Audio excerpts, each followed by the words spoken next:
Presentation. Good evening, everybody. My name is Mark Tisdale. If you don't know who I am, I'm the town engineer. I've worked in Stoughton for about just over 7 years now. So I started off as the assistant town engineer. I've been the town engineer for several years now. Tonight, thank you for coming to our presentation. I'd like to thank some of the staff that helped me out with the presentation for tonight, and our consultants, Kleinfelder. Certainly played a big role in this. Craig Horsfall, our assistant town engineer, Pam McCarthy, our economic development coordinator, Joe Gibbons, our town assessor, Mark Thompson is from Kleinfelder, helped out tremendously with this project. We got our Larry Langlois, our GIS coordinator. I always call him the GIS guy, but he's our GIS coordinator. He made all the maps for the presentations. And I'm sure I'm missing a couple people, and I apologize for that. All right. So the presentation tonight, as you know, is for the Park Street Sewer Extension. Tonight we're going to talk about I'm going to give you an overview of the project. We're going to give you project costs and revenues. We're going to talk about the funding approach and how it was different than previous funding approaches. We're going to give you some technical recommendations. And we're going to give you an estimated project schedule if this project got funded at town meeting this spring. Next slide. I kind of thought it was a good idea to put a slide like this into the presentation because I know since I've been here, this is probably the third time for Park Street Sewer. So there was a couple times the previous town engineer presented the project. And I wanted to explain what the differences were from back then versus now. A couple of the big differences are that the Board of Selectmen and the Finance Committee have formally adopted this as one of their goals and objectives to provide the town with sewer on Park Street. This hasn't changed, but it's still a goal and objective of the town. It's in the town master plan and the sewer priority plan that we came up with 3-4 years ago. The big difference that you'll see tonight is the funding approach. Several years ago, the big downer was the betterments. So the project's expensive. It's in a tough area to build sewer. The cost is through the roof, and the betterments that were going to be issued to the residential people and the business owners on that stretch were very expensive. So sometimes it could have been $40,000 or $50,000 for a single house lot. And some people were like, well, I can build a septic system for less than that, so why do I want sewer? You know, the whole story off of that. So this is different. This is not going to be a betterment funding approach. We've also looked at different ways of constructing the sewer. So, for example, we looked at different methods of how we could construct this. Conventional sewer, for you, those of you who aren't sewer people, conventional is there's a pipe, an 8-inch pipe or so in the ground, about 10 feet. It goes gravity downhill until you get to a large municipal pump station like we have all over this town. We have, I believe, 12 of them in town. So that's what conventional is. Low pressure is a type of system that's different. It's all the pipes are higher up. Everybody has a pump on their own lot. So it's a little more expensive for the pump. But there's not two pipes in the row. There's not a gravity pipe and then another pump pipe. There's only one pipe. So the overall construction cost is typically lower, but there's more cost burden on the person tying in because there's more upfront cost for you, like a pump on your property. So we looked at those two alternatives. We also looked at tying into Brockton.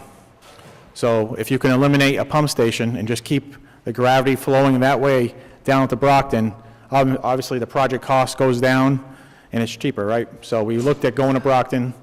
I personally had a couple of meetings with the mayor in Brockton over the last few months, and we had some meetings with the DPW director in Brockton. Long story short is their plan is if we're going to connect to Brockton, we need to pay a lot of money for other things like water and infrastructure upgrades that will just not benefit us in the long run. It's going to be much more expensive than we want. And all this will go in more detail as we move through the presentation. We've also adjusted the project limits and phasing, and we'll get into that a little more detail later on in the presentation. And we also I've looked at alternative sources of fundings, things like grants and low-interest loans and things of that nature. One thing I want to get very clear for tonight, it's a very important thing, is this is all in preparation for a town meeting article for $800,000 for the design of this project. Only the design, not to construct it. So it's the design only. It's $800,000 to do that. They're going to survey the whole area, design it, do borings along the area, along the stretch to see where the ledge is, where the groundwater tables are, things of that nature. So until we do that design, we really can't accurately depict what the construction cost is going to be without putting a high contingency on it. Next slide, please. This next slide, and it's also depicted on the maps in the back of the room, a little more detailed in the back. This just shows the project map, the limits of the project. So the blue is the limits of the project. Those are the parcels that would be affected by the project as it sits today. If somebody comes in tomorrow and says, you know, well, I'm just outside the blue area, you know, and there's 10 people that live on my road and 7 of them want sewer, well, we're going to adjust the blue area because that's what the point of this is. We want people to want this project and make it a benefit as many people as we can. So, so please take note of that. If you want sewer and you're not on this plan, please provide proof that most of the people on your street want the sewer. And we can adjust this. It's not going to change the article cost. Next slide. I'm going to hand over the next slide and next few slides to our consultant from Kleinfelder. Thank you. Thanks, Mark. I apologize for my loss of voice, but I can get through it, I'm pretty sure. So history of funding sewers in the town of Stoughton. I'm sure the vast majority of you probably know a lot more about the history of funding sewers than I do. So what we've looked at is some of the historical documents, talked with the town personnel as how these projects have been funded in the past. And really the key thing was in the year 2000, the Enabling Acts kind of changed the way that the town would approach paying for a public sewer project. So from 1911 through 2000, basically the town offered to pay 1/3 of the costs for public sewers, and the remaining was split between, you know, betterments and any sort of additional funding that's available. When the government came out with the Clean Water Act, along with that, this is in the 70s and 80s and into the 90s, there was a lot of available federal money that made construction of new sewers and treatment plants a lot more affordable for communities. And so these projects were quite affordable. As a result of the town's approach to paying for sewer projects prior to the year 2000, about 70% of the town of Stoughton has public sewer, and the remaining 30%, you know, the town has studied in the sewer priority plan, and we'll get into that a little bit in terms of what the results of that was. So in 2000, the Enabling Act kind of changed the way that the town would approach paying for sewers. Really, it eliminated the requirement that the town would pay 1/3 for the sewer, and each individual sewer project would have a Board of Selectmen vote about what percentage the town would pay for. And what that did was that meant that in some cases the town might pay 0% for a sewer project. And that's actually what happened in practice. So 100% of sewer extensions from 2000 on were 100% paid for by the property owners. What that led to was basically little to no sewer development since the 1900s, the 2000s, with the exception of, you know, maybe some small extensions where the majority of the public on that street really wanted sewer, and they were willing to pay for it. So really that change in policy has really defined how easy and difficult it has been to pay for sewer. And really what as Mark laid out, our objective studying this and coming back to you all is to really turn the clock back to pre-2000 and present a funding approach where the town is really offering a much more, I guess, attractive funding approach than, you know, what we discussed in the past. To the extent that we believe pretty confidently that we can pay for this whole project without any betterments, period. Mark, you want to turn? Thank you. So just as a matter of some history and overview, since 1963, there's been 9 separate studies that have really identified Park Street as a priority area for sewer. The original studies were basically very much rooted in looking at hydrogeology and soils and the ability of the land to support septic systems, and identified throughout town, concentration areas where sewer would be beneficial environmentally. And since 1963, some of those areas have been sewered, and some have not, and the Park Street area obviously is not. Since 2012, there's just been a kind of a hyper-focus of this project. Many different planning agencies, like Old Colony Planning's looked at this, other consultants who are looking at, like the whole Taunton River watershed as a single entity has looked at this. There's been economic development looking at that Route 27 corridor. Basically, sewer has both economic and environmental benefits, and there's just, can I borrow yours? So there's just been a lot of studying being done, and really since 2012, we've tried to sort of focus the study on Park Street and really identify what the benefits are. I'll do that again. So we have basically, since 2012, confirmed that Park Street is in fact the top priority unsewered area for the town. As Mark said, the Board of Selectmen, and the town in general is very supportive of this project. We've established what the economic benefits are for this project. The financial plan is going to sort of lay out what that is. Joe Gibbons is going to present some information about additional tax revenue that would result from this project. In terms of environmental benefits, what we looked at in the sewer priority plan very exactly at environmental was rate of septic failures, Title V systems, rate of pump outs, and looking at soils and proximity to high groundwater, proximity to wetlands. That work was done several years ago, and of all the study areas that were looked at, and on the screen, the Park Street was the most environmentally necessary project to move ahead with.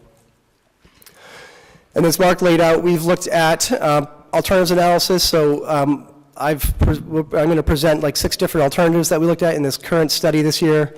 And we took a look at, on a 25-year life cycle, not just on the construction costs, but which, from a net present worth evaluation, which one is the most, cost-effective alternative that we're looking at.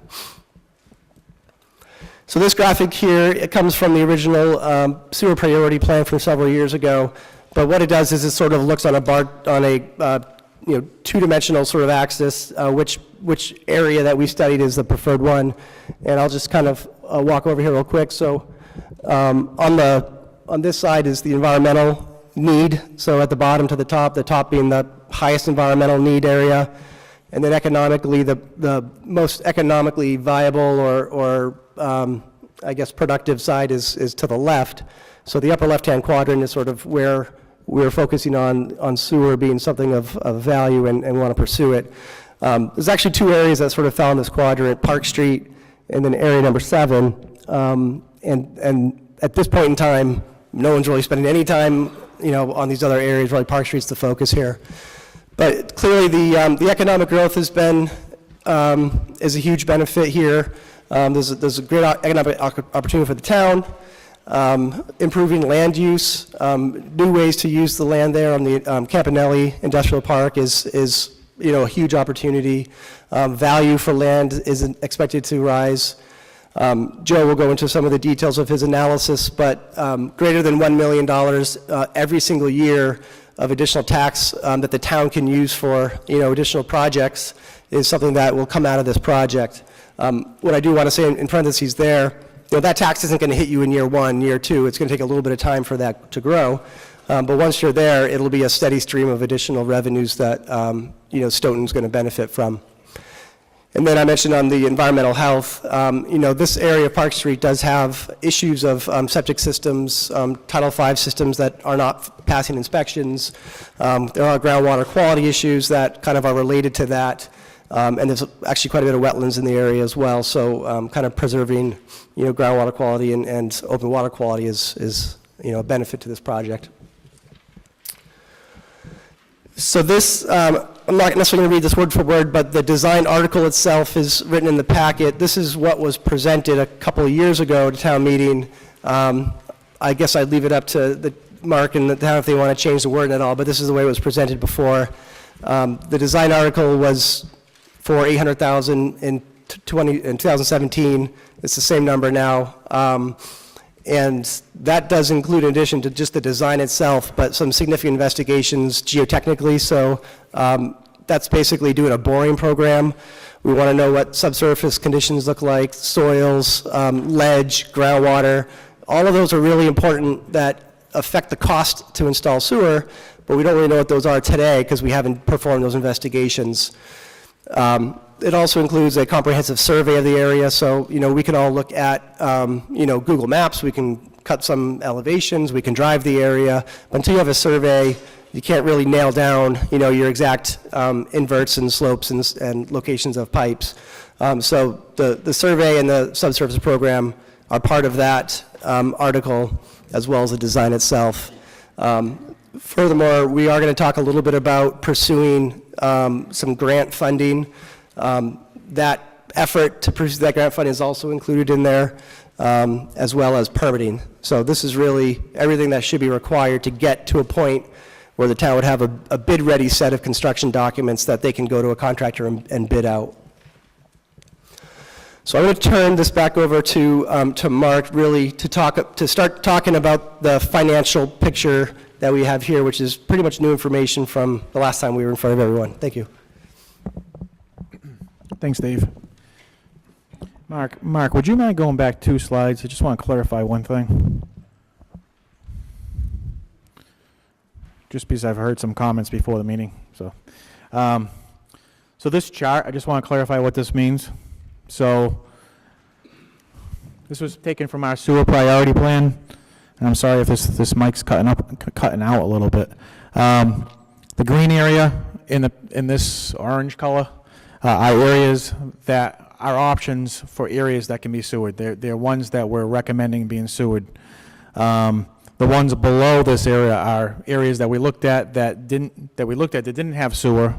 Options that we looked at that didn't have sewer, but there's no economic benefit. The soils are good. They have sandy soils.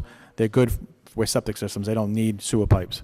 So I just wanted to clarify. Out of the 8 areas that we looked at, 3 options were viable options, and this was one of them.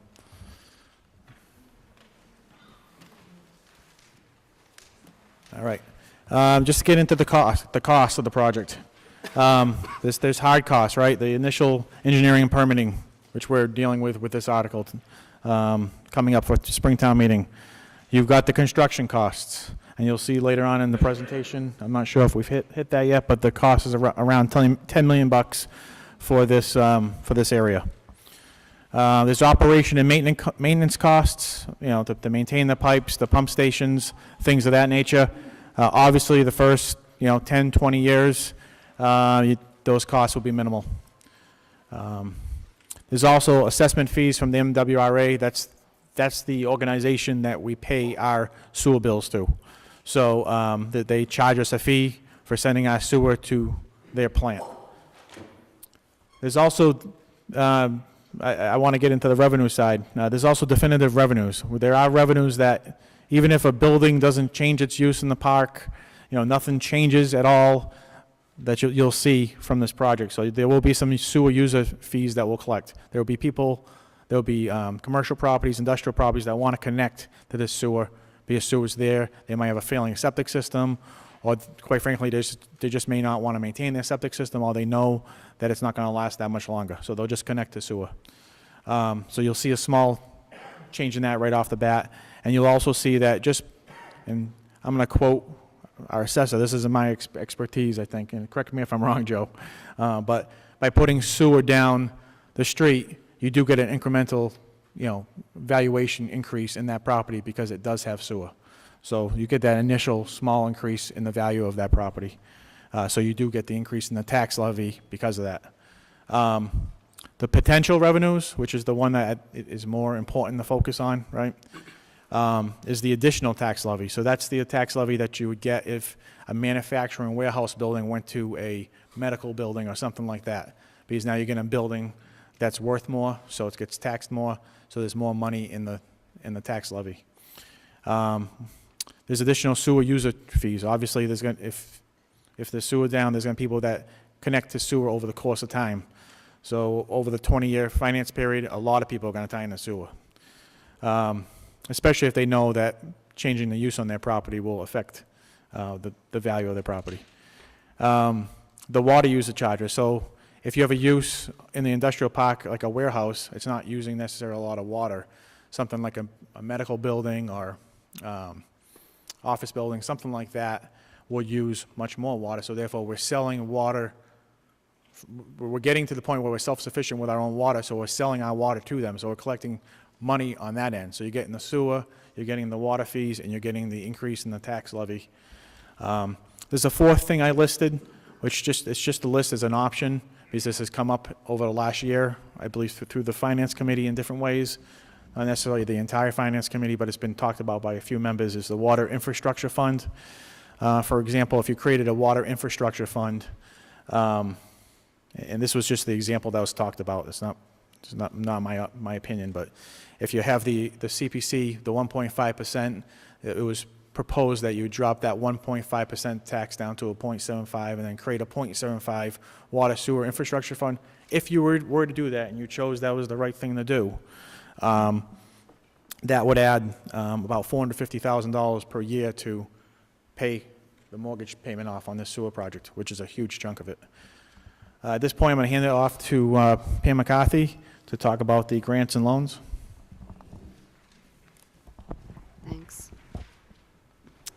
Many of you were here a little over 2 years ago when we had a meeting and we were discussing this project, but the main focus of that meeting was discussing Chapter 23L, which at that time was a new funding mechanism for local infrastructure projects.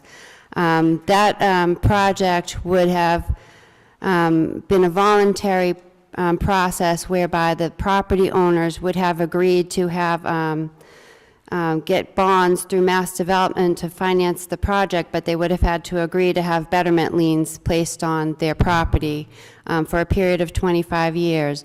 And in order for that to be financially feasible, we would have had to have the majority of the property sign on, and we only had 45 property owners actually show that they would commit to that process, so that just didn't make it financially feasible. Another thing that we tried that was not successful was Mass Development came out with a new site readiness program, and one of the potential projects that they said they would fund would be a sewer plan, and the reason that they were willing to fund this type of a project, they said, was because they were trying to get more land that could be used in industrial parks, because the state really does not have enough industrial sites. They've actually lost projects to other states because they could not find properties in the state of Massachusetts that were large enough. So they had told us initially that our project was a good candidate for this program. I worked with the engineering department to apply, not once but twice, and in the end we were told that that the state decided that they did not want sewer projects to be the priority projects funded by this program. So that leaves us with some other options that we can try.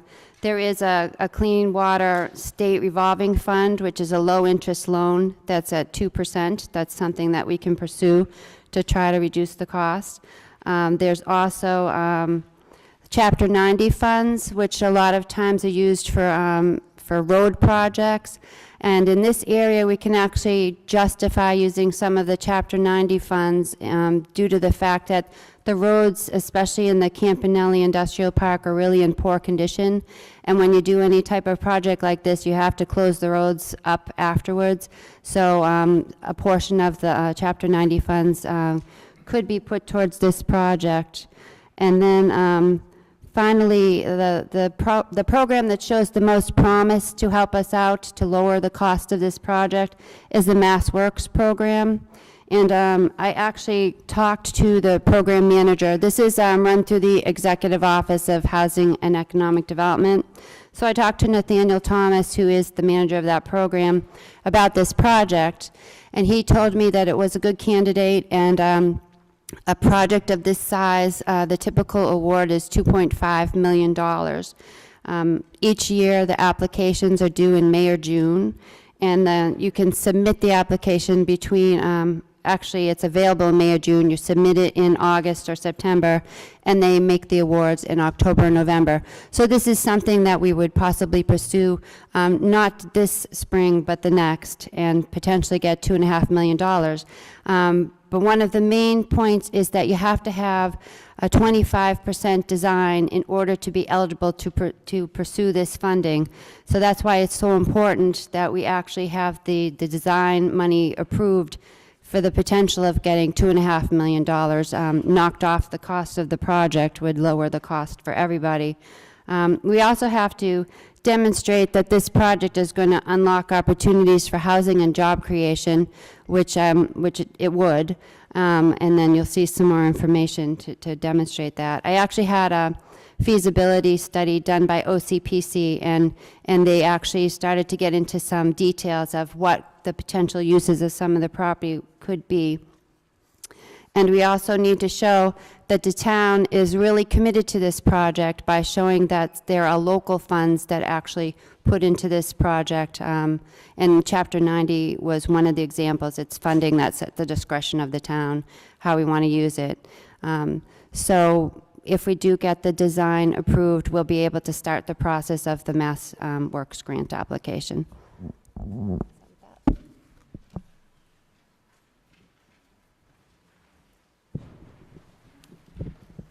Okay, I think we're going to invite Joe up to talk about his analysis here on the levy. So,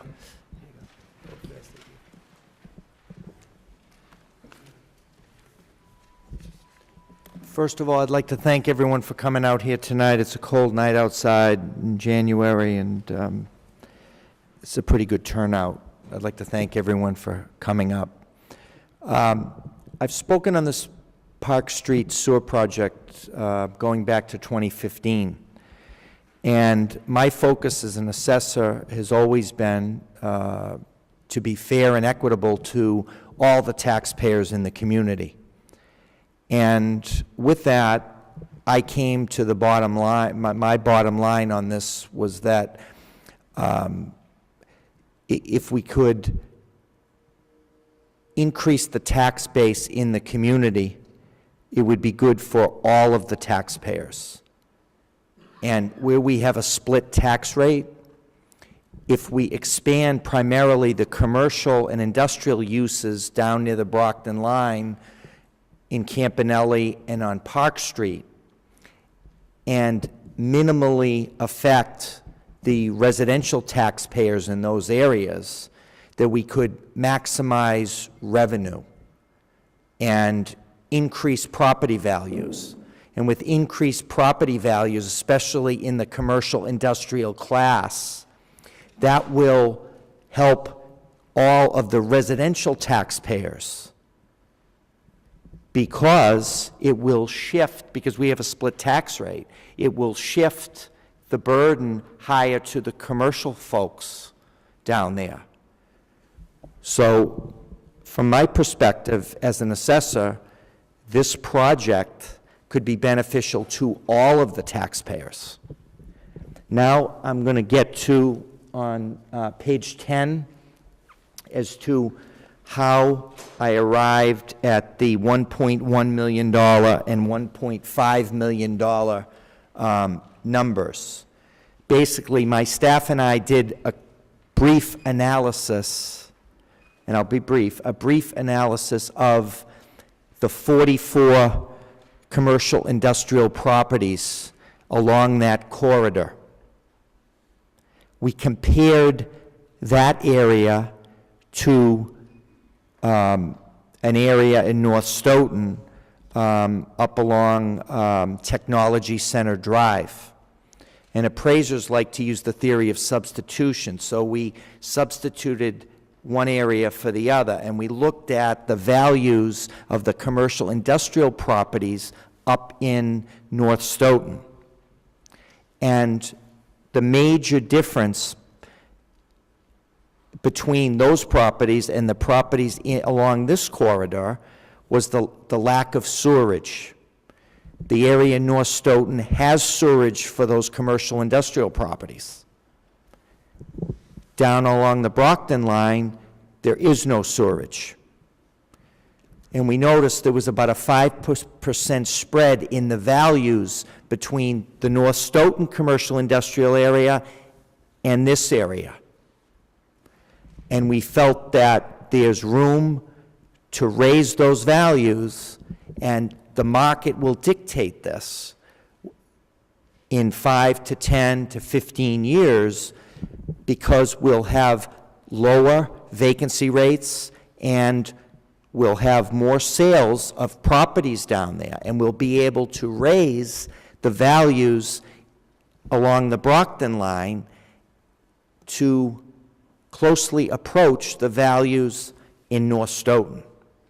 And believe me, there's a lot of upside down here.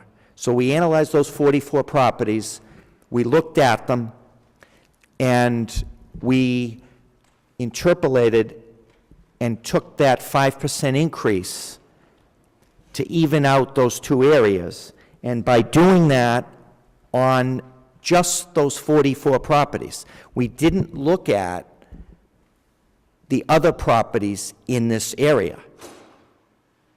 We would have even more upside if those properties either change use, have new construction, have tear downs, have additions to existing properties. We didn't even quantify that in this $1.1 million of increase. Just the 44 properties along 27 and in Campanelli. Now, the $1.1 million increase that would be added to the levy within the 5 to 15 year period does not include new personal property taxes, new excise taxes, additional residential growth, meaning additions, new constructions, potential new subdivisions, and it doesn't include, obviously, building permit fees. So these numbers are very, very conservative, as we only looked at 44 properties.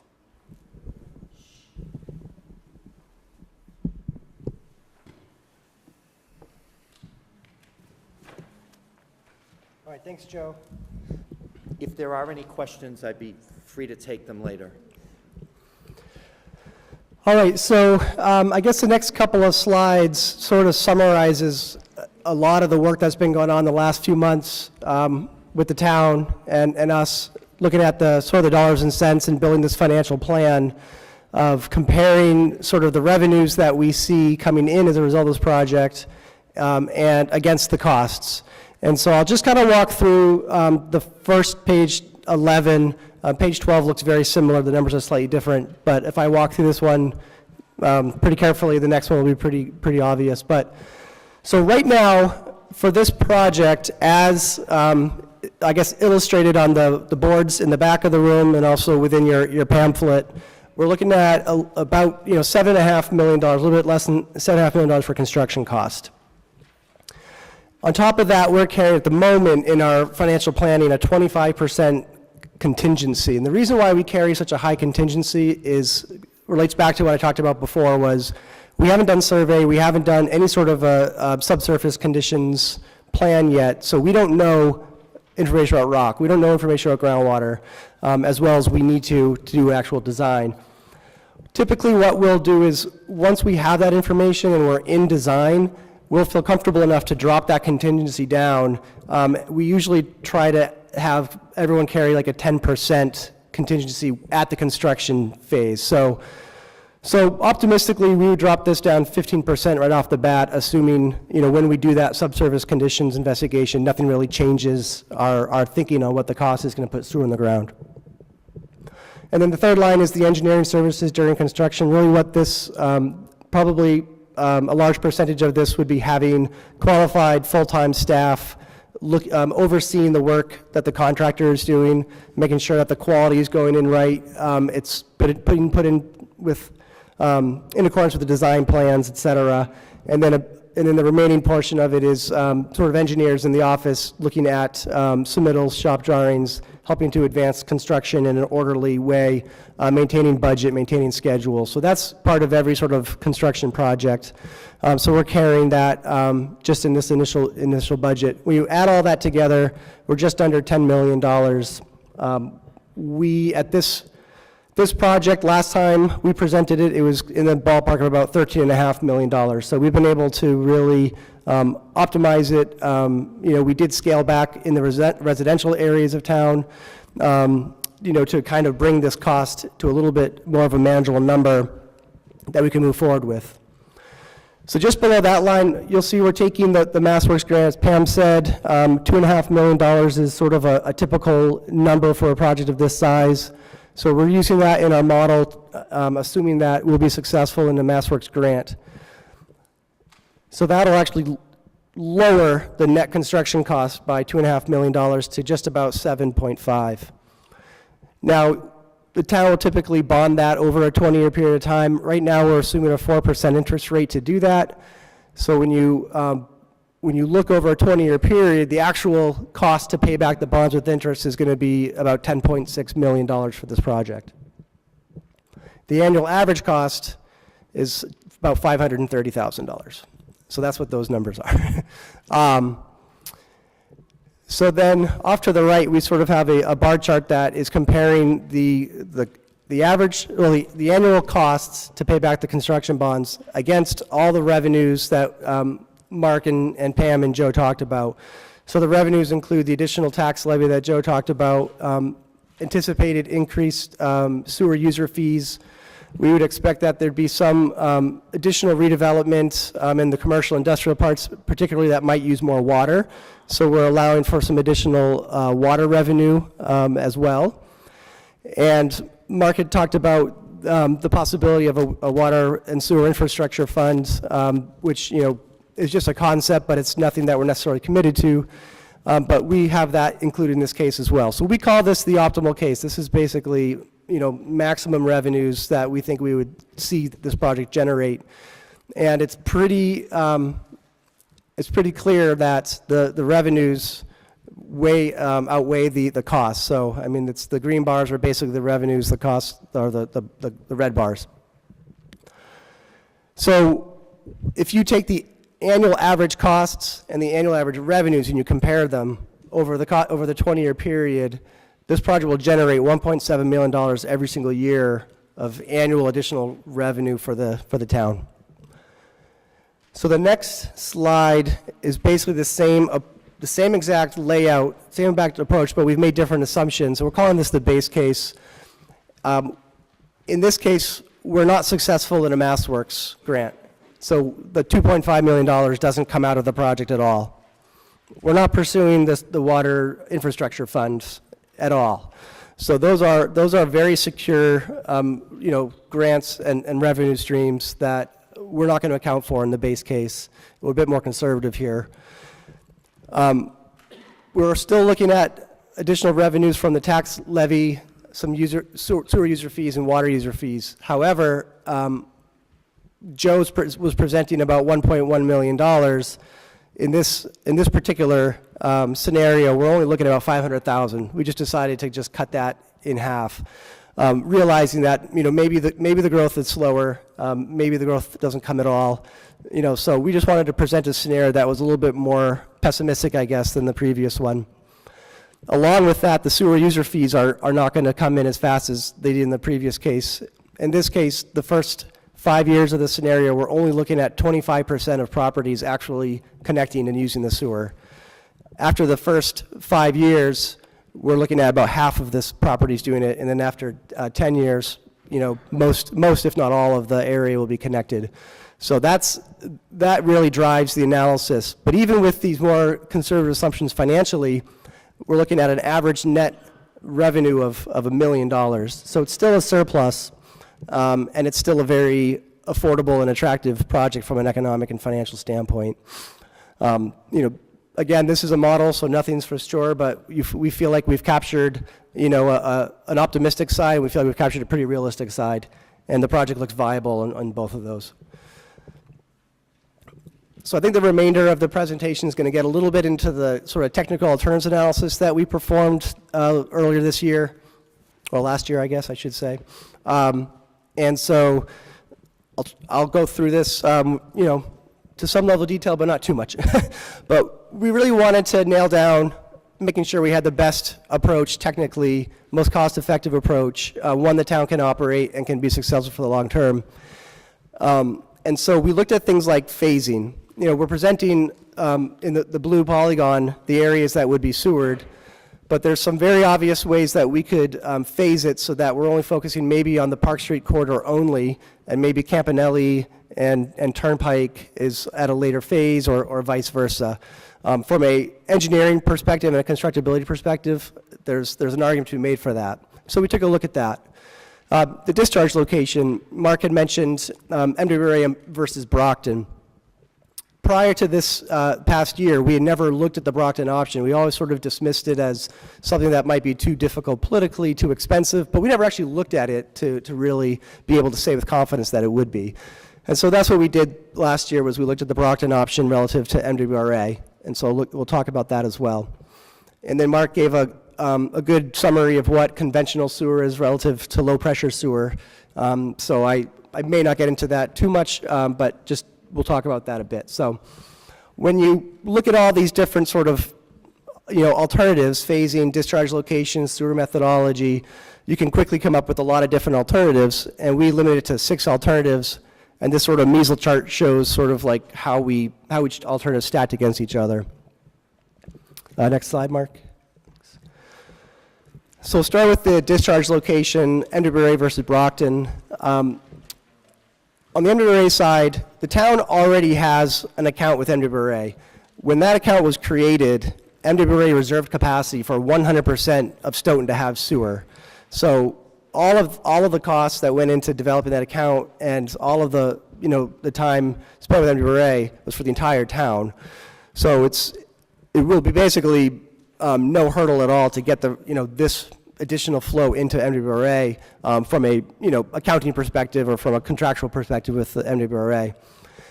They have plenty of capacity available for this project. That's not going to be too much of an issue. And this project will also keep more sewer within the town of Stoughton, within Stoughton's control, and not necessarily going to Brockton. And then in terms of within Stoughton's system itself, so we'll be pumping wastewater from Park Street into the existing collection system. The town's been doing a lot of work dealing with capacity issues in the town, removing extraneous water that's not really intended or designed to be in the sewers. And so by removing that water, there's there's available capacity. And so there's no real projected issue, in a downstream trunk line within Stoughton itself. In terms of the downsides, Brockton is a natural direction to head because it's downhill into Brockton. And that's why this has always been an obvious question, so why not Brockton? So on the downside, so we're going to have to actually pump against the hill, basically, at the low end of Park Street to the existing Stoughton collection system. So there's a cost to that, a pump station to install it, operate it, et cetera. So that's the major downside from a cost and a construction standpoint. The Brockton side has some advantages as well. So their wastewater treatment plant has definitely more capacity than it would be required for this project. So that's not an issue. You can kind of check that box. The cost to actually get wastewater from this project area into Brockton within Stoughton boundary is less. And the reason being, again, there's no pump station. The pump station is also, without the pump station, you'll have fewer O&M costs, less maintenance on it, et cetera. On the downside, so when Mark met with Brockton officials, one of the very first things that they talked about was a requirement that the town of Stoughton have to buy water. That's something that does not come cheap, and not only is it just the buying the water, but the interconnection between Brockton and Stoughton is really not adequate to provide water. So there'd have to be an upgrade to the booster station on South Street. There could be some potential concerns about intermixing of two different water sources. Those kinds of challenges have to be looked at and evaluated if we were going to pursue this route. Upgrades to the city of Brockton's wastewater system. So yes, their plant has capacity, but does their collection system have capacity? So I actually had a conversation with their wastewater consultant, and basically there's an undersized sewer that crosses underneath Route 24 that's been sort of part of their master plan to upsize. They just haven't quite done it yet. And this would be a really good opportunity to get some assistance to pay for it if Stoughton were to send some flow their way. So that was part of the discussion of whether or not Stoughton would cost share in that upgrade within Brockton's system. So obviously no one wants to have to put Stoughton money to upgrade Brockton's system if they don't have to. Schedule delays. So basically we'd have to develop an intermunicipal agreement. All the terms and conditions and the parameters around cost would have to be agreed to. That process would take multiple years probably to really get that nailed down and acceptable to both sides. So we're talking about a pretty big schedule delay for something like that. And then uncertainty of sewer user fees. So Brockton would sort of have control over setting those fees. We're not exactly sure where those would go. And of course the same argument can be made for MWRA, but the town's sort of already engaged with MWRA for that purpose. So that's sort of the analysis there. I don't think I need to say it, but I think it's pretty self-evident that we're recommending keeping all the wastewater within Stoughton and not necessarily going to Brockton. In terms of phasing, this image kind of shows, at a very high level, just, as a concept, which side, could be phased for Campanelli, and then, where the Park Street would go.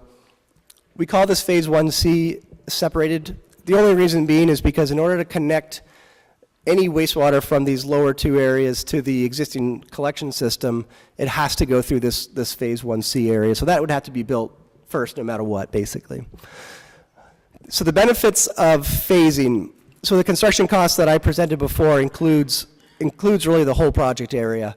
You could really, cut the costs significantly if you were to phase it over time. So that's one major benefit to phasing. Also, side streets. So we scaled back the project, as I mentioned before. So side streets can be added in the future. So the trunk lines that would be added under this project will accommodate and account for the elevation that sewers from the side streets would come in at. So from an engineering perspective, that'll all be accommodated, at the outset. So individual homeowners on side streets, they can get together, petition the town if they want sewer added. That can be done at a later time. In terms of the downsides of phasing, you kind of lose an economy of scale. So the larger the project, you often get more general contractors who are interested in the project. You get maybe better skilled contractors who can handle large projects, and you get better pricing in general on a unit basis. Also, loss of water and sewer revenues. So there's a time value to this project. So the longer that a portion of the project is held off, or the longer the entire project is held off, there's a sewer and water and a tax revenue that isn't realized. So if you were to phase this project, all the revenues coming in would be proportionally reduced as part of that overall financial picture. Maybe more on the minor side, but just as a note, this Route 27 is a Mass DOT road, so there's permitting and there's coordination involved with DOT to do a large infrastructure project in their roads like this. It would be far more preferable to do the entire corridor on a single project rather than break that up over two separate projects. So from a design perspective, there's no reason not to design the whole project at once. From a construction perspective, we believe that doing the whole project at once also has its merits and it has its benefits. But I mean, to be honest, I'm kind of, we could table that conversation a little bit, down the road, because really the focus is on the design at this point. Construction methodology, this is just a graphic that kind of compares low-pressure sewer versus conventional. I mean, the biggest downside to a low-pressure sewer system is every single person and property owner who is on this is going to have a pump station in their front yard that they have to own and maintain.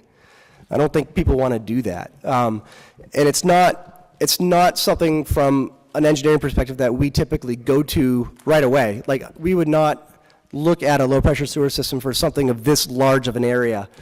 Low-pressure sewers are really great for small neighborhoods that there's an existing collection system it's too high, and you can't sewer that small neighborhood and have it flow by gravity into the existing collection system. That's like a perfect application for low-pressure sewer. For this case, we wouldn't really necessarily recommend it. We did look at it just strictly from the purpose of what is the capital cost of that going to be, and is that an attractive enough of a reason to sort of pursue that on a large scale basis. So one of the outcomes of the alternatives analysis was to look at a life cycle cost analysis. So kind of a little bit different than the financial plan we looked at before, but this helped us to decide, is Emdenbury better? Is Brockton better? Is phasing better? Is low pressure sewer better?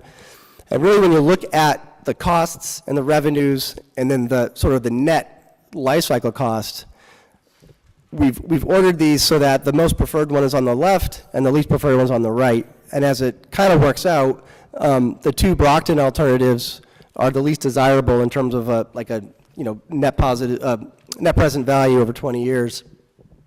On the left-hand side is the Emdenbury discharge, and then in the middle we had sort of a split, like some of the wastewater going to Emdenbury, some of it going to Brockton.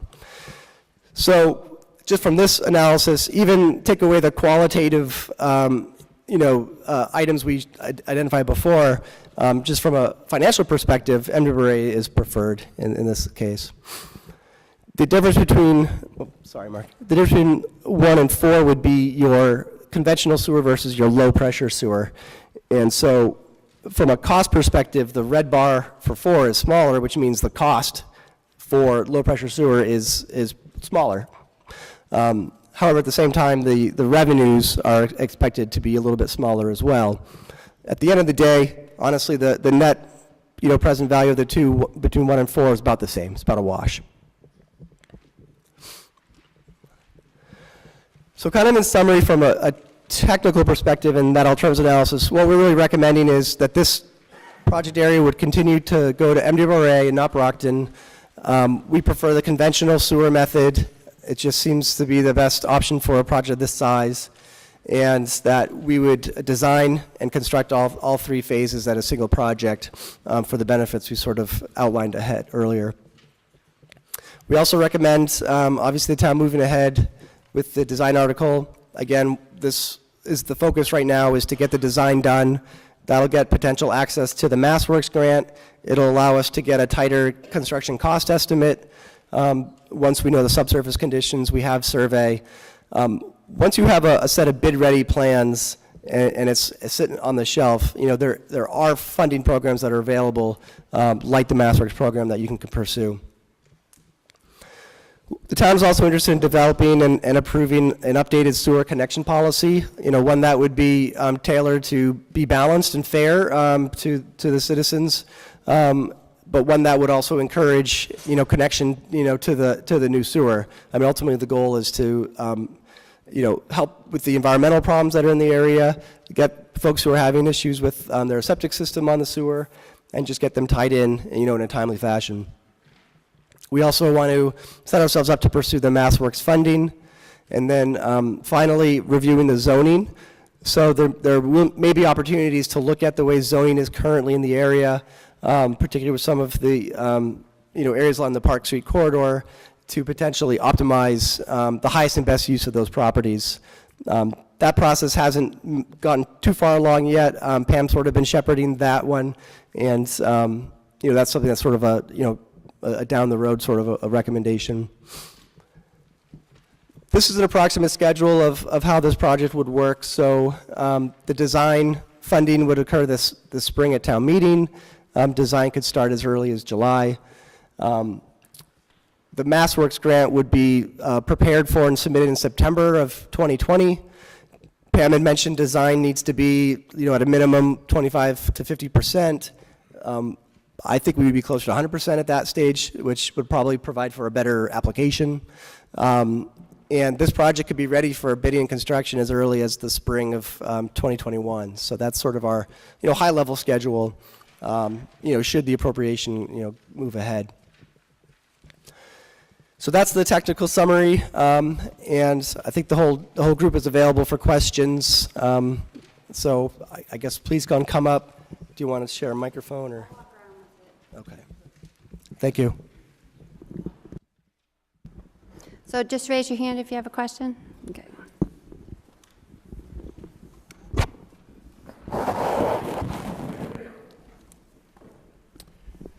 My name's Dave Nink, and I live over on Corbett Road.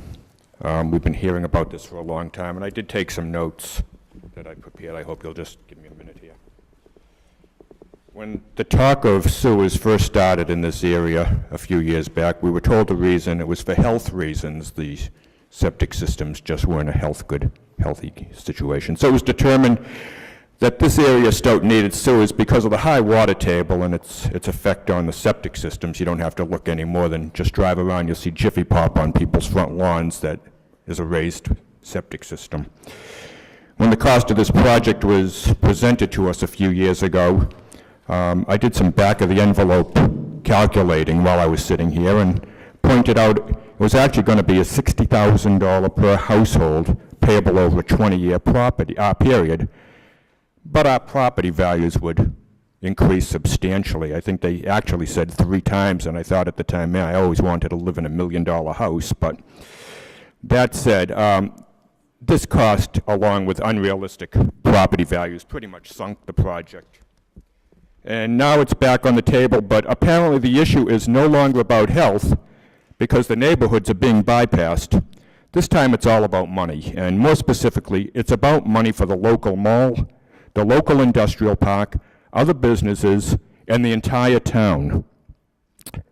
With sewerage, these businesses become more attractive to potential renters, which in turn allows owners of these properties to increase what they charge for rent. Following this line of reasoning, higher rental income equals higher property values for the owners, and that equals higher taxes for the town. That's great for all the owners, it's great for the town, but it's not so good for the residents. Everyone wins except one group of people. That group is us, the surrounding residential neighbors. We live in Stoughton for a number of reasons, but first and foremost, it's because it's a quiet country-style life. If this project goes through, along with the recent proposed Hexagon Energy solar energy project, our lives are going to be changed, and it's not going to be for the better. Turnpike Street will become a major thoroughway for traffic that has no place in a residential neighborhood. And I'm not just talking about cars. I'm talking about large trucks constantly coming and going in and out of the industrial park. All of this without sidewalks on either side of the street. And just think about that for a minute. You go for a walk, you walk your dog, you go for a jog. This is a street where school children wait for the bus on dark winter mornings. The construction of this sewer trunk line in the area will also create a hardship on the surrounding neighborhoods during the construction period. Think about the difficulty getting out of Turnpike Street onto Park Street now. While this may turn into a financial bonanza for the businesses I've mentioned, I believe it will turn into a financial nightmare for the residents. In the surrounding neighborhoods, while this will have a positive impact on business property values, it will undoubtedly have a negative impact on our property values. In a recent article in the Enterprise, it was mentioned how this project would create jobs and more tax revenues for the town. It mentioned how this area would be attractive to biotech industry. Biotech industry, right down the street from where we live. And the kids play. The article also discussed the cost of $800,000 for the sewer design. That would have to be approved at town meeting. So let me just ask this question. How does this help us? What's in it for us? What do we get out of it except more aggravation, lower property values? And the thing I love tonight, one of the things, and this is not from my notes, thing I noticed, They talked about the property values, commercial property values up by Technology Park being 5% higher for commercial property. What he didn't mention is it's not in the middle of a residential neighborhood up there. They're not building houses up there. That was one of the things I noticed. Then they talked about a phasing process. A phasing process. They talked about a phasing process in this town 40 years ago. Never happened. Let me tell you what's going to happen. The industrial park, the businesses on Park Street, they're going to get their sewers. They're never going to get to the neighborhoods, which were a health problem. Water tables, good luck. That's why we have Jiffy Pop on the street for front yards now. And thanks for letting me talk. Want to respond? Or who wants to respond? Well, I'd like to just respond to that one comment. I don't think this is working again. Nope.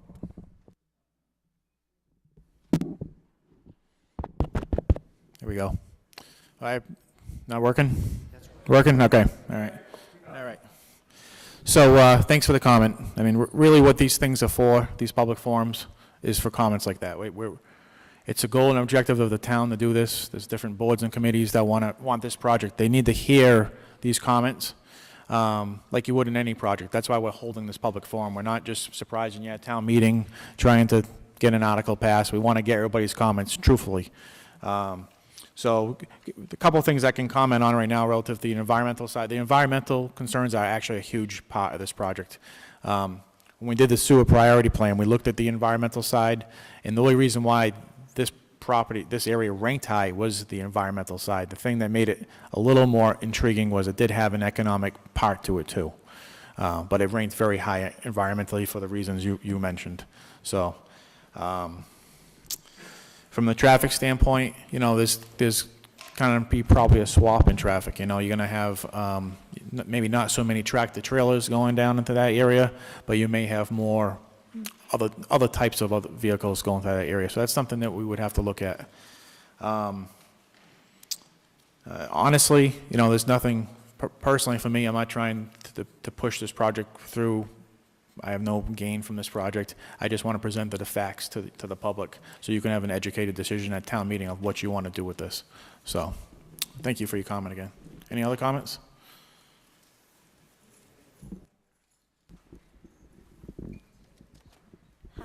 Hi, my name is Elise Naso, and I live on Park Street.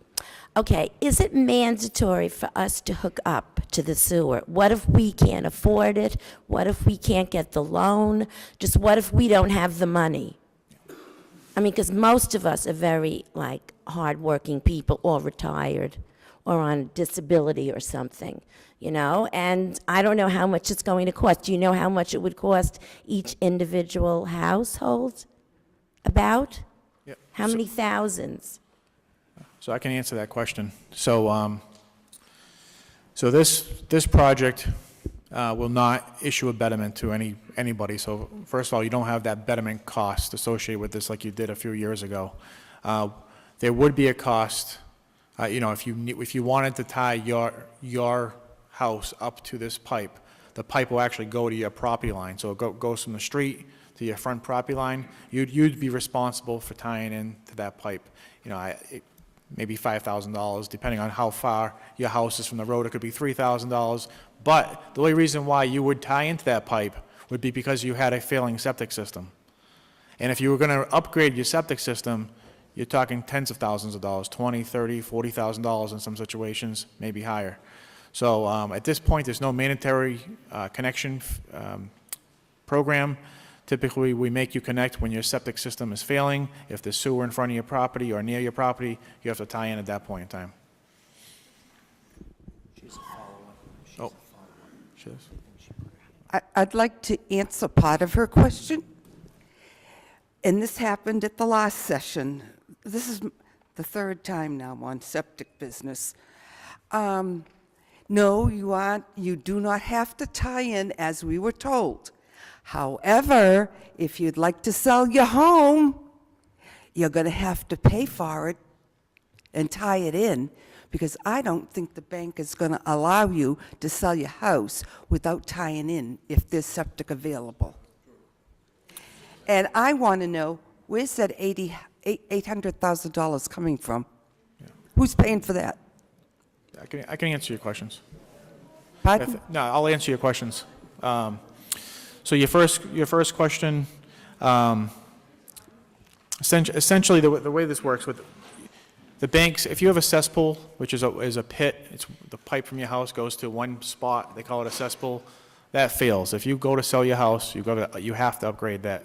You might not have to. You have to put money into an escrow account, and then the next person has to upgrade the septic system. If your septic system passes a Title V inspection, you do not have to upgrade your Right. septic system. Even if the sewer pipes, no, I you think do we all not. know that, but You do not have to upgrade your septic system. but if you go to sell your house and No, the septic, no. If it it passes, can pass Title V. However, if I go to sell it and there's sewage coming down the street, the bank is gonna make you tie in before you can sell that house. no, no, Oh, I do. no, No, they're not. no. No. And this is my own personal opinion. Like I said, this is my third rodeo on sewerage on Park Street. It's the same rhetoric. It's different people presenting a few extra ideas, and so the melody may be a little different, but it's still the same stuff. And as far as I'm concerned, you can't put lipstick on a pig.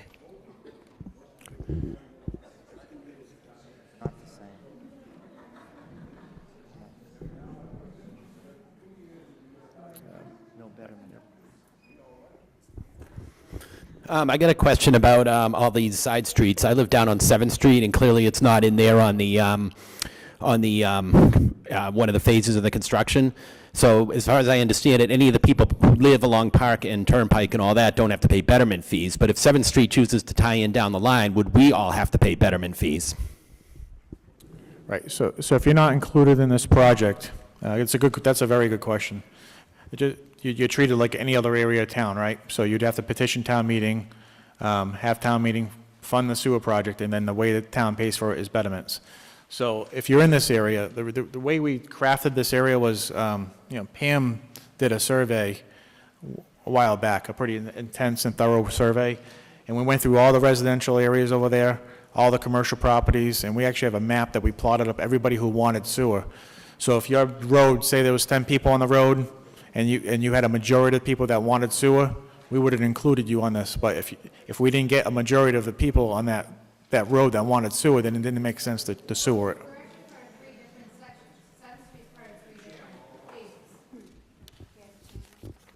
I think, correct? No, I was just asking in the matter.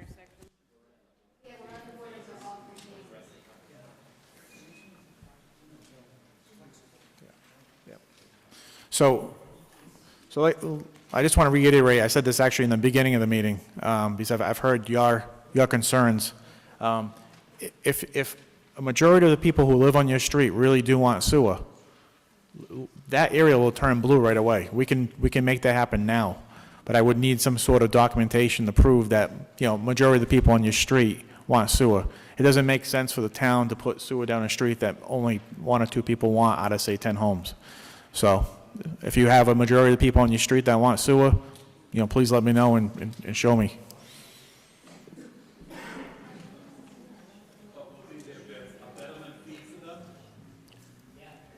There would not be a betterment if it's included in this project right now. Yep.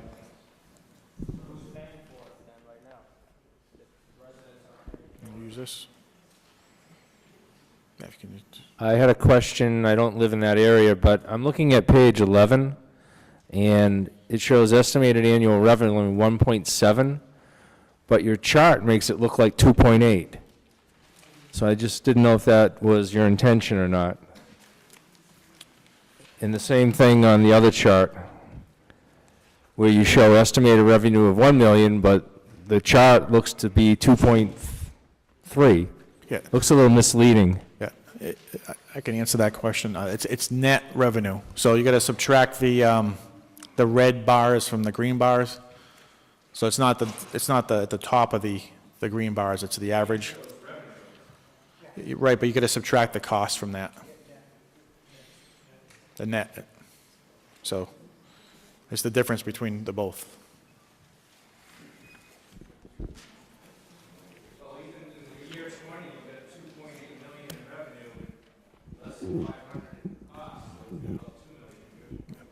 Right, so it's an average over the 20 years.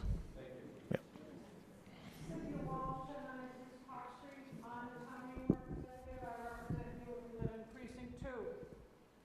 To a previous speaker. Oh, is this for the cable folks? Page 18, number 3, develop and approve sewer connection policy. I don't see the word mandatory, but I wouldn't be surprised if it shows up eventually. My neighbors at 1095 put in a brand-new system. 3 houses away, another neighbor is going before the town boards in order to sell his house. He has to put in a new system. Now, I don't need sewer. Unfortunately, my parents didn't have a crystal ball. When they moved to Stoughton in 1948 and bought a farm, they assumed they had the American dream. And then their property was rezoned without their permission, without notification, back in 1970, and now it's industrially zoned.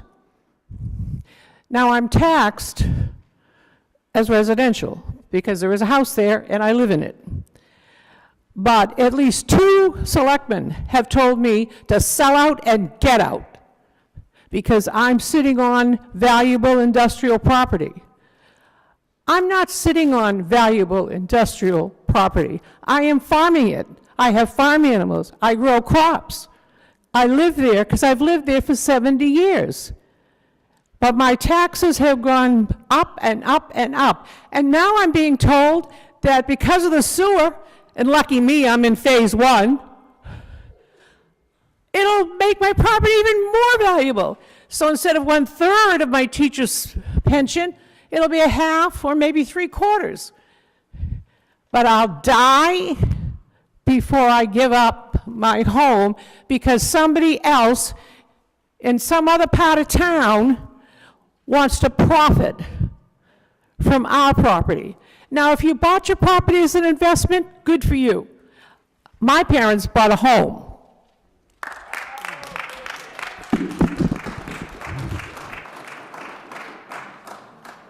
I just wanted,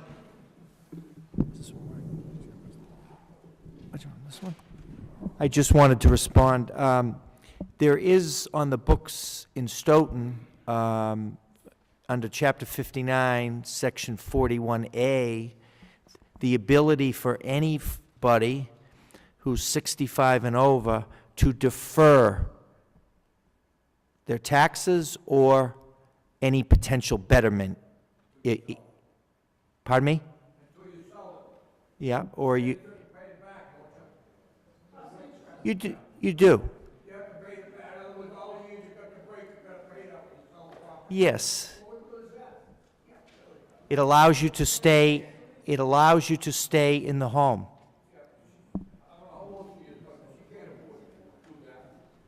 I'm just saying it's an option for some folks.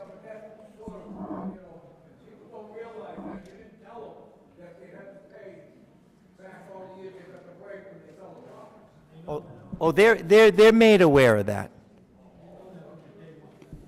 All right, who's?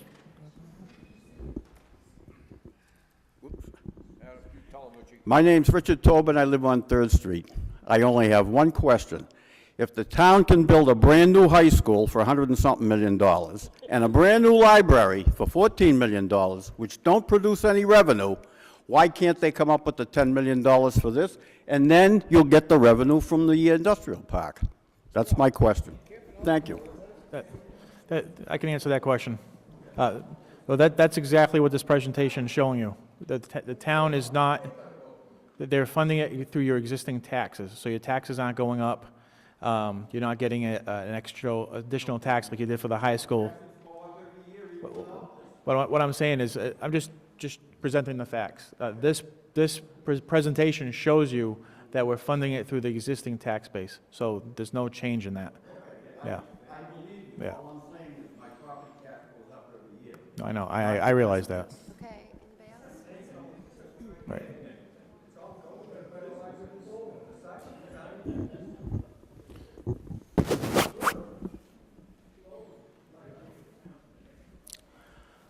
I just want to clarify something I'm not sure of. You were saying there's no betterments.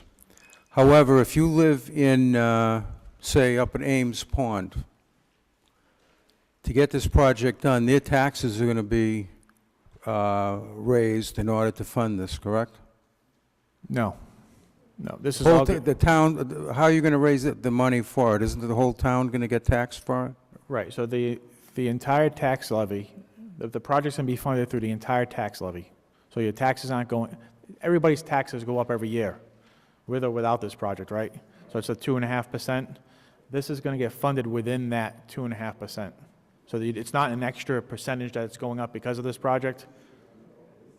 Does the assessor agree with that?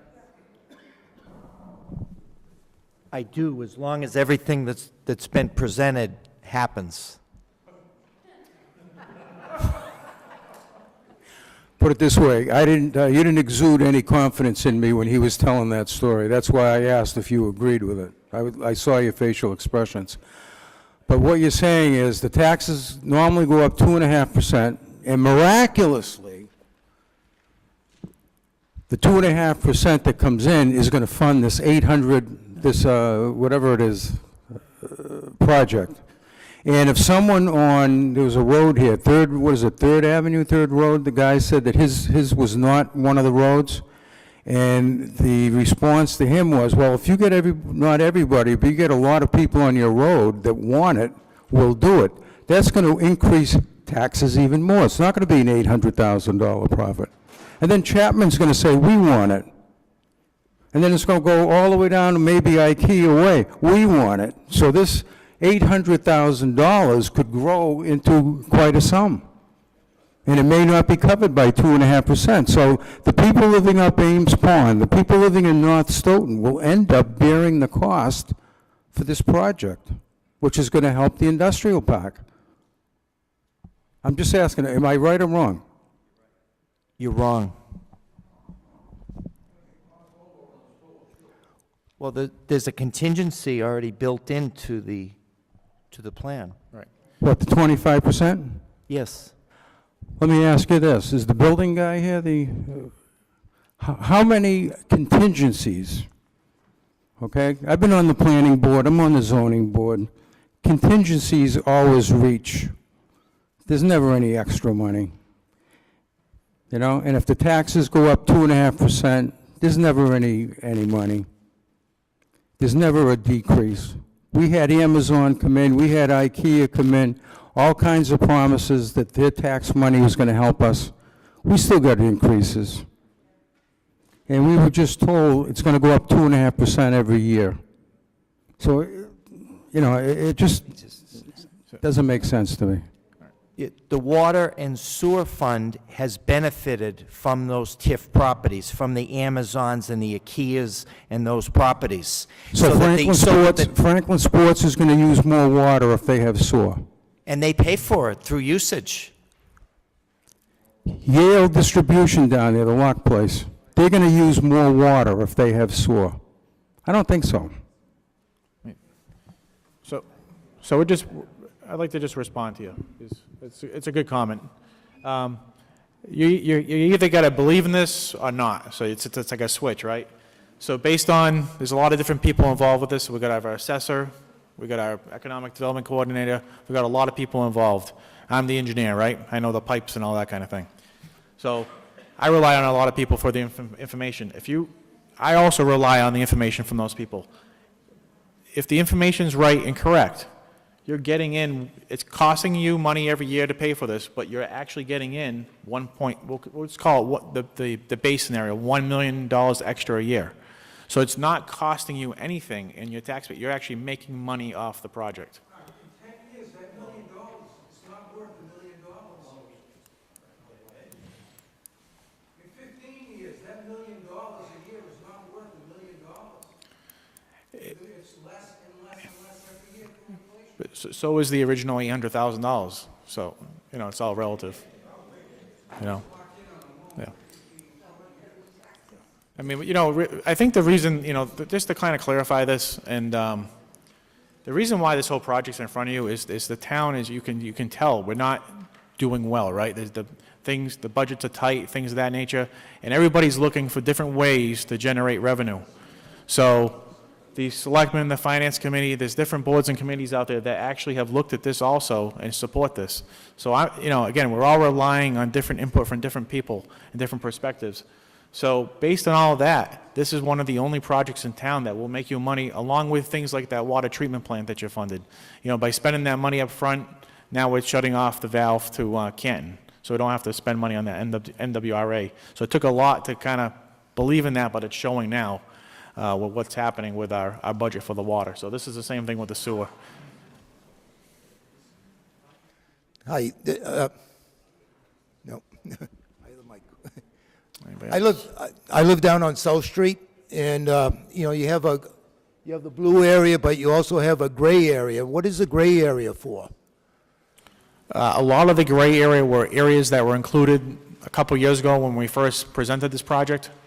So those areas were in the project, but when we did the survey and we did the public outreach, there wasn't a lot of outreach of people who wanted sewer in that area. So those areas do not have sewer right now, but like I said, and I want to reemphasize this, if there's an area on this map that you're in, the gray area, and you want sewer, and along with everybody else on your street, a majority of the people on your street, we can include that in the design. It's not going to change our design cost at this point. What is the average cost right now per foot if you wanted to hook up sewer to your house? It depends if you're in the state highway layout, or if you're in a side street, or if you're in Campanelli. It's variable. It depends on the groundwater, the ledge. Is it $30 a foot, or is it $50 a foot, or? What do you got? 100, 200? About 100 to 200? Oh, you're talking about your connection from your house? Yeah. Okay. How far is your house from the road? Almost 200 feet. So you're going to be probably a little more than that 5,000 I said. Yeah. There's actually a gentleman in the back over there that could probably answer that question better than me, but I'd say it's probably closer to 10,000. Yeah, and I also almost have 1,000 foot of road frontage also. What's that? I have almost 1,000 foot of road frontage. Yeah, so on this, because we're not doing the betterment analysis that was done a couple years ago, your frontage doesn't matter. Okay. Okay? Well, but since you're off the road, it's going to be a longer pipe, a little more work, so it's going to cost you more. But again, you wouldn't connect to that sewer pipe unless you had to right now with your field septic system. So even if it costs you $10,000, it's cheaper than probably the septic system you would have to pay to upgrade. So. Okay. Can I ask you a little bit about Campanelli Park? That's a fairly small park. And, I know there's one company that wants to go in there that needs sewer because they have a lot of water and so on and so forth usage. But all the other ones are currently warehouses. And, what is the occupancy of Campanelli Park now compared to what it possibly could be? Because almost all the land around Campanelli Park is all wetlands, which will not be conducive to any more additional building. I would assume that if sewerage went in down there, you would have expanded uses within the existing footprint of the existing properties. And since when do we charge on that? I didn't see that in my tax bill, that if Wang came in, it says Wang is worth more than something else. I didn't know we charged on people and... Scott, we don't. We do based Joe, on... I'm going to tell you right now. Do based on the market. The build-out you got down there is all wet. You're all wrong on what you think. I don't know where you got your numbers. You can't compare it to what's going on up in North Stoughton. Those businesses down there are pretty much maxed out in their sizes. If they expand out into their parking areas, they're going to have zoning problems on where to park. If they're going to have more people, where they're going to put them. I know you want to get this through, but you know what? You're asking people to sign up to extend their sewer on a bypass street. Ask everybody who's on that road and inside that blue area to sign up and get on board. And this woman over here was right, 100%. I lay sewer every day. I've been doing it for 47 years. She's absolutely right. If the finance company that you hire or put an application into to buy the home, if they don't want to see a Title V done on a 50-year-old system, you got to hook up. I do it all the time. Don't shake your head. I respectfully disagree, Scott. And Joe, with there's 14 acres down there you think you're going to build on 27 next to Nasiris. Do you know how much is usable? I was working with the guy on it. You know how much usable property is down there? 3.5. Because it all comes under wetland protection. Are you going to change the laws, change the zoning down there? You take years and years. This gentleman had his changed to residential to protect the area from this. I want to know from you, did you get a commitment from everybody down Campanelli that when we run this pipe dream down there, they're all going to hook on? Or are they all going to panic when they see the cost? The cost to that guy, he just asked what it would be for 200 feet. I'm going to be honest with you. It's 20 grand. Maybe more.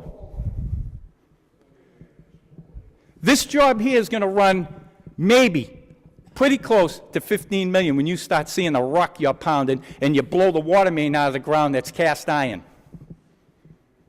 There's a lot of stuff that we do in this town. Every priority gets pushed through. And the tax dollars, we're superseding what we're taking in. You're never going to get the money you're dreaming about. The scenario he had, that maybe in 10 years we'll get 500,000, because economy is starting to crush now. It's showing everywhere.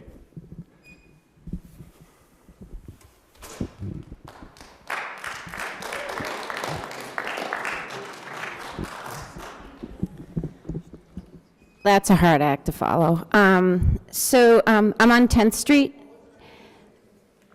My question is, I think there's to both sides. My septic systems, I actually have 2 on my property, will need to be replaced soon. So the timing is pretty important for us in our planning. But I have to admit, I agree with Scott. I'm concerned about Campanelli and what you're in the expansion in the industry down there. They are maxed out. I'm on 10th Street, I'm right around the corner. You can shake your head, sir, but with all due respect, you don't live down there. I'm also a runner. I can't run down my street. I can't run up Turnpike. I can't, I have no choice. I have to run down Park. Or I have to run in the actual medical center where it's lit at night. So you don't live down there. And I also live on the Indy 500 called 10th Street that hooks Turnpike to Park. Have you ever driven down there at 5 o'clock and it's actually a parking lot and I can't even get out of my house? So if you're going to start expanding and wishing on the expansion, you better start talking about some road repair and road modifications and sidewalks.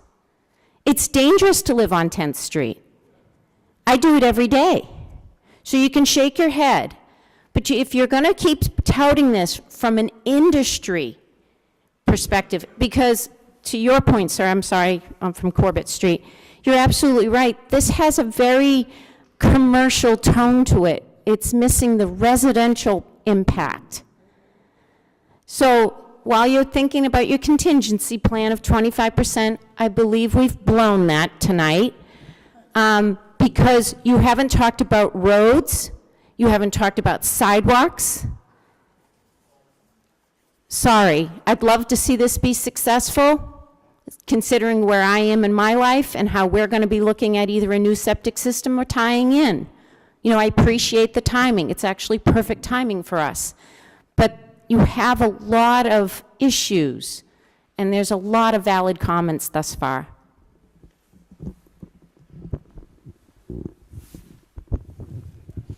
Peter Murphy, Peters Drive. Over the past years, this has been brought up and brought up and brought up. Is the mic working? Are you listening? All right? This has been talked about. People don't want it. My question to you as a group, who is pushing this?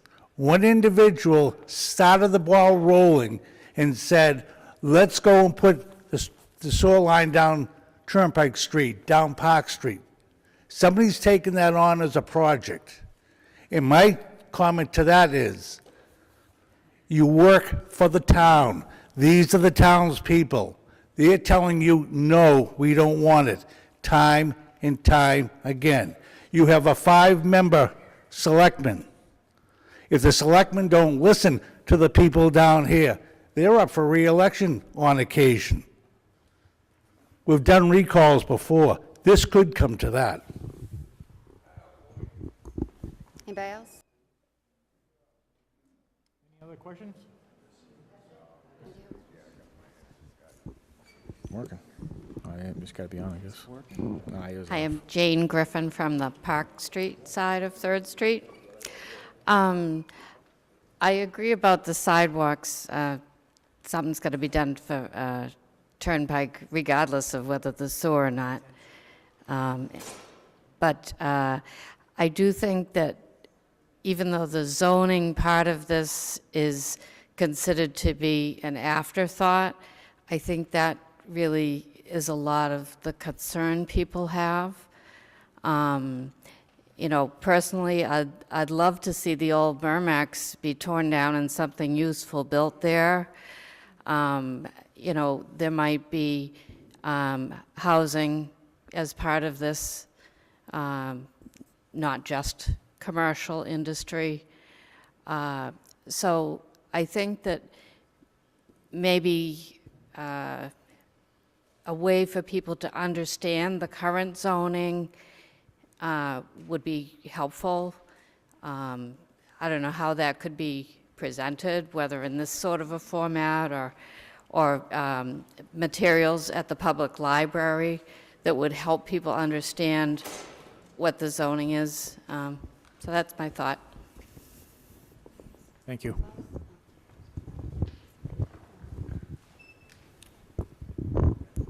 Paul Demuse, I'm a former town meeting rep, and I'm actually running in April for Precinct 3.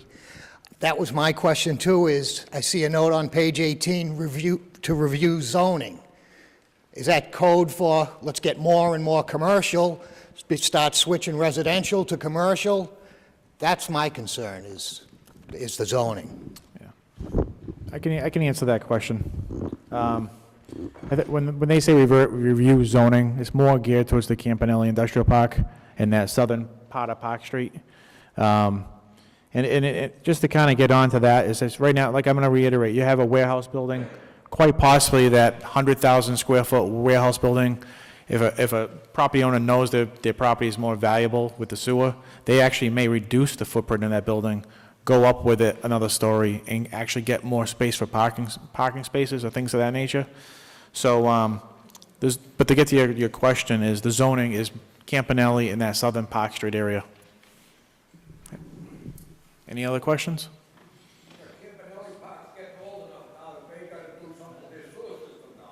Yeah. Yeah. That's one reason why they're pushing it. They don't want to spend the money on their own property down there. Put the system in. That's good. Figure it. Oh, it's for cable, so they can hear you. No other comments? We sure? Come on, there's got to be another one out there. Anybody in favor of the sewer project? So, okay. Okay. That's why we hold these things. You know, we really want to hear the input from everybody. So,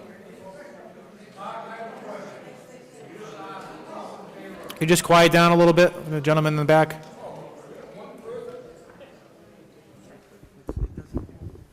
You asked the question, who's in favor of this? You didn't get a big response, I can see. My question to you is, when do you say it's time to pull the plug on this and get back to other town business? So the way this works, you know, the way this works, the structure of how town government works is you got, you know, and I'm not trying to be, you know, facetious with this. I'm just saying that you get the town manager, you have different boards boards of selectmen, you have finance committees, you have these different boards with goals and objectives. And the people who have to get that done, I delegated that work by the people in charge. So that's what we're trying to do. My task was to look at it from an engineering perspective. Pam's task was to look at it from an economic development perspective. Joe's was from his tax perspective. So we're just trying to present the information to you that we were asked to do. You can agree or not agree with it, but that's how that works. So. Tom Merrick, 803 Park Street. I echo the gentleman here. I'd like to see some closure here. I moved here 17 years ago. The last 6 years, every 2 years, it was like clockwork. I get a letter in the mail. I don't know what this letter is going to mean. Is this letter going to mean a $70,000 betterment, no betterment, a $50,000 betterment? This is like the biggest mystery. I have 2 daughters I'm trying to put through school. I'd like to put this to bed. We've been kicking this around for 6 years. 6 years I've had to deal with this. I lost the night to sleep over this because I don't know what it is. I don't know what this means. I don't know what it's going to be. And it's going to be no money, a lot of money. So I like to get some closure to this. And I'm pretty happy to. I'll thank you all for speaking up because I'm glad I'm not the only one that's against this. So thank you all. Anybody else? All right, well, thank you very much for coming tonight. Oh, I'm sorry, one person has comment over here.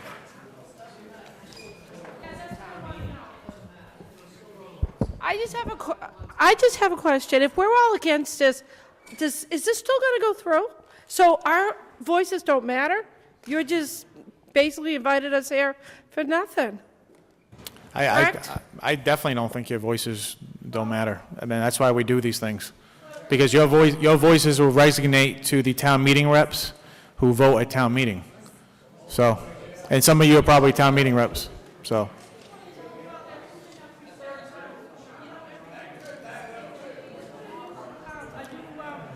Another thing, what about that 2.5% you say every year our taxes go up?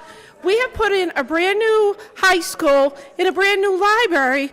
Our taxes have already gone up. So this 2.5% we get every year, you're going to make it go up. How are we paying for the high school and the library? Yeah, but it's going up 2.5.